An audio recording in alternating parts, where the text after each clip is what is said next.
Oi, eu sou o Cypher e chegou o dia de finalmente a gente falar de outro personagem muito amado pela fandom de Hazbin.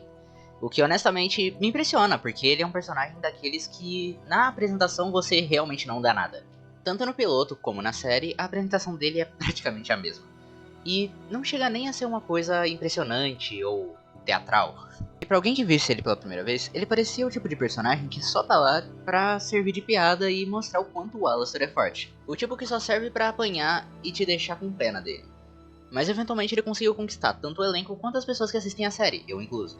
O que honestamente me deixa muito feliz. Afinal, como membro da geração Z, eu já vi muitas animações que usam essa dinâmica onde um personagem só apanha em todos os episódios e é motivo de piada, e um outro personagem bate, humilha e ridiculariza o primeiro personagem. E sempre sai como certo. Eu não sei porque isso ficou tão famoso, mas acabou virando um clichê, então. E o fato dela não ser usada ajuda a desenvolver muito mais os personagens e transforma os dois personagens que seriam envolvidos nisso em personagens muito mais carismáticos e mais apelativos para a audiência. Sendo esses dois personagens, o Alastor, que bateria, e o nosso querido Serpentias, que seria o que apanha. E é sobre o nosso cabeça de cobra favorito que eu vou falar hoje. Mas antes, eu preciso avisar que esse vídeo vai ter spoilers do final de Hazbin Hotel.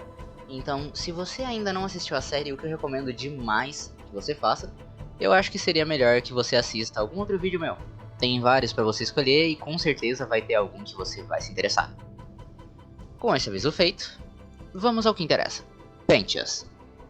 O grande e poderoso Sir Pentias, inventor, arquiteto da destruição e vilão extraordinário, é um demônio pecador que morreu no ano em que a escravidão foi abolida, 1888, e no submundo tomou a forma de um demônio cobra, e nesse caso, especificamente uma cobra mesmo. Para você que não sabe, existe sim uma diferença entre cobras e serpentes.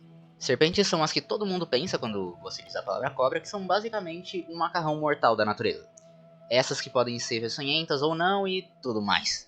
Enquanto cobras são representadas pela famosa Naja, aquelas que têm uma espécie de estrutura na cabeça que se expande em momentos de tensão. E normalmente elas têm e cospem veneno em presas e predadores. Um jeito bem fácil de lembrar a diferença das duas é você pensar em Pokémon. Especificamente na Ekans e na Arbok. Ekans sendo Snake ao contrário, e Arbok sendo Cobra ao contrário. Uma curiosidade bem inútil, mas interessante de se saber. Enfim, o Pentious é um demônio cobra com um torso humanoide e olhos espalhados por todo o seu corpo. Cypher da edição aqui, eu acabei de perceber que esse pamonha esqueceu de explicar por que a anatomia dos serpentes é importante. Acontece que, como eu já expliquei no meu último vídeo, quando os demônios pecadores vão pro inferno, eles recebem uma aparência que tem a ver com como viveram, como morreram e o que fizeram. E na Bíblia é dito que cobras são animais traiçoeiros, sendo a criatura que promove fazer tudo aquilo que Deus disse que é proibido. O que provavelmente significa que durante a vida ele era um charlatão e enganava as pessoas e até mesmo fazia elas irem até o pecado. Seja fazendo elas fazerem crimes, levando elas a bordéis, qualquer coisa que Deus teria explicitamente proibido. Ou até mesmo tenha dado algum tipo de conhecimento proibido para as pessoas. A gente não sabe muito sobre isso e também não faz muita diferença. A questão do torso humano é simplesmente por ele ser um pecador e pecadores terem partes humanoides do corpo. Já quanto aos olhos, isso provavelmente ou representa toda a maldade que ele fez durante a vida, ou representa que ele era uma pessoa muito observadora, talvez no pior sentido possível, onde muito provavelmente ou ele era um tipo de espião, ou ele simplesmente gostava de ficar assistindo as pessoas dormindo, como ele ainda faz mesmo depois de morto. E como ele trabalhou como espião pro Vox, não seria difícil de acreditar que isso seria o trabalho dele quando ele era vivo. E todo o negócio dele ser uma cobra também só deixa a história dele ainda mais irônica, principalmente considerando o que acontece no último episódio, coisa que eu falo melhor a respeito mais tarde no vídeo. Mas numa geral, é só isso. Fiquem com o resto do vídeo. Agora no inferno, ele consegue criar um exército de lacaios ovos e com eles, começa a trabalhar nas suas invenções e máquinas destruidoras, que ele usa para dominar territórios, dizimar soberanos e dominar a cidade de Pentagrama. Quer dizer, ele tenta. Apesar de ter várias engenhocas e máquinas absurdamente poderosas, mesmo assim ele é derrotado várias e várias vezes por outros pecadores, como a Cherry Bomb, por quem ele eventualmente começou a criar uma paixão. Ou então o nosso queridinho Angel Dust, que acompanha a Cherry durante as suas missões. Ou o seu maior inimigo, o Alastor, que sempre derrota ele com muita facilidade e nunca se lembra de ter encontrado com o Pentious em algum momento da sua vida. Ou pelo menos é o que ele finge fazer para irritar o Pentious e fazer com que ele perca a moral. O que é bem desrespeitoso da parte dele, ele é... Seja melhor. Tudo isso enquanto Pentious tenta subir ao poder e ser reconhecido como um soberano de poder equivalente aos Vs, que eu já fiz vídeo no canal, sininho. O que infelizmente, ou felizmente se você considerar a série, nunca dá certo pra ele. Como ele frequentemente falha nesse objetivo que é o único do pós-vida dele, eventualmente ele recebe a oportunidade de provar o seu valor aos Vs. sendo chamado para agir como um espião no hotel, fingindo que ele é um hóspede tentando se redimir e dessa maneira ajudar o Vox a destruir o hotel de dentro para fora. O único problema é que ele não teve muita sorte fazendo isso. Quando ele tenta colocar uma câmera escondida nas prateleiras do hotel, ele é pego no flagra pelo Angel, que já estava bem irritado com ele. E quando ele pede apoio para os Vs para ser resgatado e se salvar, ele não só é abandonado, mas também é humilhado por eles. Sendo assim, ele fica no pior momento que ele já teve na série inteira. Mas é perdoado pela Charlie, que convence o Angel e a Veg a deixarem ele vivo pelo menos mais um pouco, para agora de verdade tentar se redimir e ser perdoado, passando seus dias no hotel e trabalhando para ser uma pessoa melhor, ou morrer tentando. Sendo um hóspede oficial do hotel agora, ele realmente tem um tipo de melhora gradativa durante a série, aprendendo a confiar nas pessoas, se enturmar e agir em equipe. E até mesmo se aproximando da Cherry com o tempo para revelar a paixão que ele sente por ela. Além de ajudar o resto do pessoal do hotel sempre que possível e ser simplesmente uma criatura preciosa. Até o momento em que o extermínio chega e ele luta bravamente na batalha, ajudando e dando cobertura para todo mundo para que o máximo de pessoas possível saia viva, e dando muito apoio armamentista na batalha. Com proteção, comandos, confiança e o mais importante, exércitos. No caso o exército de ovos dele, mas ainda assim, melhor do que nada. Até finalmente decidir fazer a maior loucura da sua vida, pós-vida, da sua existência. E não só se declara pra Cherry no meio da guerra, como também beija ela. Sim, ele realmente conseguiu conquistar ela, quem diria. E finalmente parte com a sua nave da destruição mortal e prepara para disparar o raio da morte no Adão. E nesse tudo ou nada, ele sai perdendo, com o Adão dando um barraquinho nele e na nave como um todo, porque ele é um cheater do caralho. E o que vem depois é história. A Charlie entra em modo Berserk, apanha, o Adam faz um discurso de super vilão, o Lucy dá o soco mais satisfatório da década, e depois do que eu só posso chamar de uma super humilhação, o Adão morre e o extermínio finalmente é cancelado pela primeira vez em toda a existência. Aê, alegria! Mais ou menos, a gente ainda perdeu um grande soldado nessa batalha. 1 minuto de silêncio. Óbvio que eu tô mentindo, ele tá bem. Inclusive eu arrisco dizer que ele foi o maior ganhador de todo o hotel. E se você não entendeu o que eu quis dizer com isso, você realmente decidiu pular o aviso de spoilers que eu dei no começo do vídeo? Bom, você se arriscou, você recebe. Aqui vai a bomba. Ele foi redimido. Aê, alegria! O Pentious não só foi redimido e conseguiu provar a teoria da Charlie e conquistar um lugar no céu, como também foi o primeiro demônio pecador de toda a história a conseguir esse feito, desde a Lilith, a primeira pecadora da história. Isso há mais de 10.000 anos, ou sabe-se lá quanto tempo. E isso é uma coisa ótima e que todos comemoramos, mas como tudo nesse canal, tem um detalhe que quebra essa alegria e te faz pensar um pouquinho mais.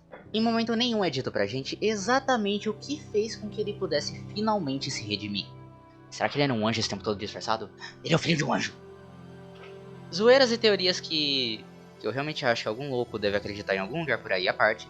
Isso é uma coisa muito importante pro desenvolvimento da série, que continua sendo um mistério pra gente. Então, vamos dar uma olhada nas possibilidades. Para começar, uma teoria que tem rodado por aí na internet é a teoria das 7 virtudes. Onde basicamente, do mesmo jeito que existem 7 pecados capitais...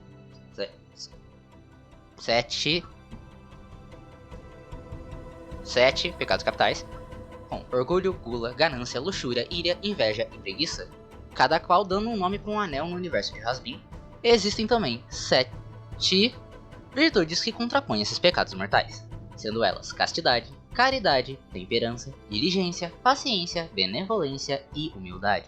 E como Hasbin se passa no anel do orgulho, no momento em que o Pentious se sacrificou, ele teria agido de forma humilde e benevolente, contrapondo o orgulho e tirando esse pecado da sua alma. A única coisa é que eu não consigo concordar com essa teoria. Essas virtudes são muito subjetivas e até mesmo é difícil de encontrar qual seria exatamente as virtudes das quais eles estão falando, considerando que existem as 7 virtudes cristãs que variam e adicionam fé e outras qualidades do Espírito Santo no lugar de algumas dessas qualidades. Essas virtudes da teoria que eu acabei de mencionar vieram de um poema épico chamado Psicomaquia, que foi escrito no século IV por um cara chamado Prudêncio. Os nomes daquela época eram bem criativos. E esse trabalho foi o principal fator que espalhou a ideia das 7 virtudes pela Europa cristã e, consequentemente, todos os lugares que foram colonizados e catequizados por ela. Mas mesmo assim, elas não foram muito disseminadas e muito menos como diretas contraposições dos 7 pecados capitais, com a ideia de elas sendo coisas que contrapõem os 7 pecados capitais, uma coisa bem comum nos manuscritos da época. Fora que o Inferno de Hazbin Hotel, apesar de ser majoritariamente baseado no Inferno cristão, por ser o mais popular e a primeira coisa que a maioria das pessoas pensa, ainda tem muitas interpretações e criações originais da Vivienne, junto com muitas outras religiões que ela decidiu colocar detalhes no universo. Então, muito provavelmente, só o fato dele ter sido humilde por dar a vida não seria a história toda. Uma das coisas que fazem com que a atitude dele não seja razão é apresentada com muita claridade lá no episódio 6 de Hazbin Hotel, durante a reunião da Charlie e da Veg com os Serafins, onde a própria princesa do inferno pergunta o que faria uma alma ir pro céu, e o Adão, que foi o primeiro humano a ir pro céu, que teoricamente devia saber o que fez ele chegar lá, responde com uma lista extremamente genérica e pensada na hora de coisas consideradas boas, que o Angel segue em fazer todas na mesma hora, inclusive dentro de um strip club. E nada acontece com ele. Ele continua lá e a Charlie de novo questiona. E como nem os Serafins conseguem responder essa pergunta, eu decidi analisar e responder ela eu mesmo. As únicas almas humanas que a gente realmente sabe com certeza que foram pro céu, que a gente conhece obviamente, são o Adão e o Pentious. O Adão muito provavelmente nunca nem sequer morreu. Uma coisa que dá pra perceber por uma escolha de design bem pequena, mas que faz bastante diferença. Onde os únicos humanoides com orelhas humanas que aparecem tanto em Hazbin quanto na série irmã Hell of a Boss são humanos vivos.